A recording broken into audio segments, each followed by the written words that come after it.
Think aloud, a technique every UX designer needs to know and use at all times during every single user test. Yes, it is very important to gain much knowledge from your users during the user tests. Let's find out more about it today and how it can be supportive for you as a UX designer or entrepreneur. I'm your host Chris, and this is the UX Global's podcast.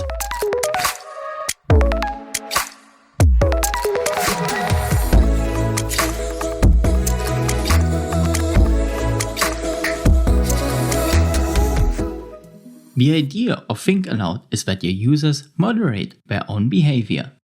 By clicking through any kind of prototype, like a pay-per-click software or even a product prototype, they need to tell you what they think at all times.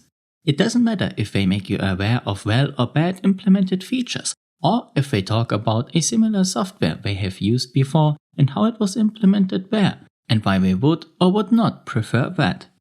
The only thing that is important is that they are talking and moderating their own behavior, and you or a colleague of yours take notes of all of it. Why is this technique so helpful to us as UX designers?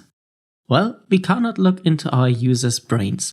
If they are stuck at a certain position for a longer period of time, it is especially important to understand what they are or were thinking. Why did they go to this place in the system? What did they expect there? How would they have liked to continue? And on and on and on. All those questions need to be answered by the users while they keep moderating what they are doing. The big issue with this technique, however, is that most participants feel a bit weird talking about everything they think. But give them like 2 or 3 minutes and they will get used to it. What I really like to stress is that you explain them the approach before starting the test and make them aware of it again just before the user test begins. If you notice that they are not actively using Think Aloud and do not moderate what they are doing during the user test, simply tell them again to use this technique. And if they still forget about it, which can happen and is okay, ask them the questions you would like to know. Why did you go to this screen? What were your intentions? What do you think about the system currently? And many more questions will bring you the results you want to gain.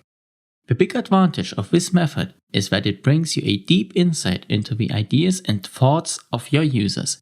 You can gain knowledge that you would not get by simply watching the stats from the usage of a website.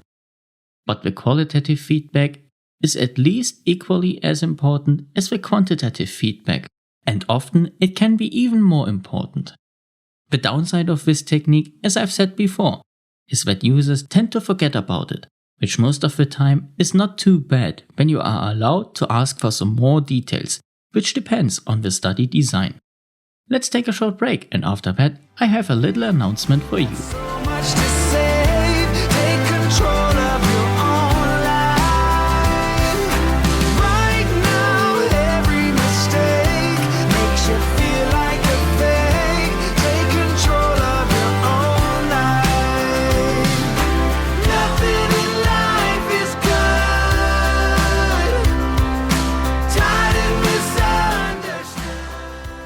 As you know, my intentions with all of this UXD stuff is to make UX the number one reason why a company or solution becomes successful or not.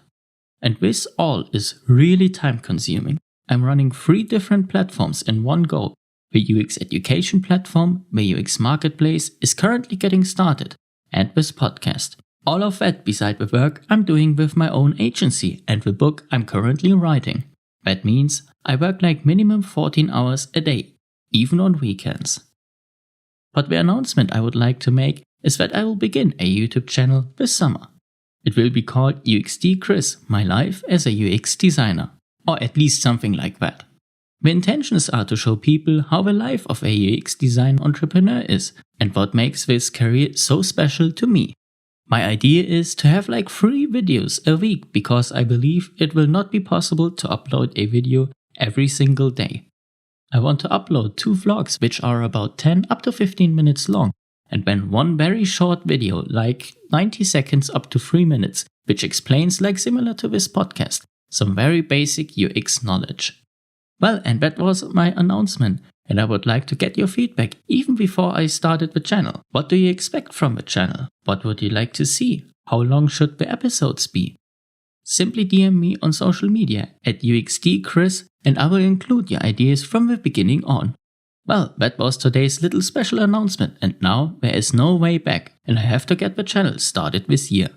I'm looking forward to it. Like usual, please remember to always keep pushing. Have a good one.